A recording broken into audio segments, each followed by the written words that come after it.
আসসালামু আলাইকুম গাইজ, আমি রাকিবুল ইসলাম নয়ন। আর আমি টুকটাক ট্রাভেল ব্লগ করি, আপনারা আমাকে অনেকেই চিনেন। আর বর্তমানে আমার দেশের পরিস্থিতি খুবই খারাপ। আপনারা দেখতেছেন যে আমার দেশের ভাই বোনেরা ভালো নেই, আমার ভাইরা ভালো নেই, আমার বোনেরা ভালো নেই। কুমিল্লা, ফেনী, নোয়াখালী এই জায়গার লোকজনেরা সাধারণ খুবই খারাপ অবস্থায় আছে বন্যা বিপর্যস্তর কারণে। আমি নিজের পক্ষ থেকে যতটুকু পারতেছি যে সাহায্য করার জন্য যাচ্ছি। আর এই মহান কাজে আমার একার দ্বারা সবকিছু করা সম্ভব না, আপনাদের সহযোগিতা দরকার। আর আমি আপনাদের থেকে সহযোগিতা সাহায্য কামনা করছি।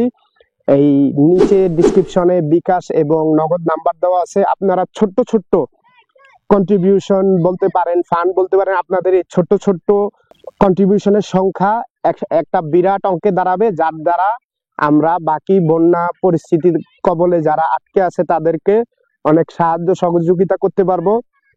তাদের বর্তমানে প্রথম দরকার হচ্ছে যে খাবার, শুকনা খাবার। আমরা সেই টাকায় খাবার এবং অন্যান্য যা দরকার আছে, ওষুধ, স্যালাইন, সেগুলা দিব। তা আমার একার পক্ষে কোনো কিছু করা সম্ভব না, যার কারণে আমি আপনাদের থেকে সাহায্য চাচ্ছি যে আপনারাও এই মহান কাজে শরীক হন, আমাকে এবং তাদেরকে সাহায্য করুন এই মহান কাজে। ধন্যবাদ সবাইকে।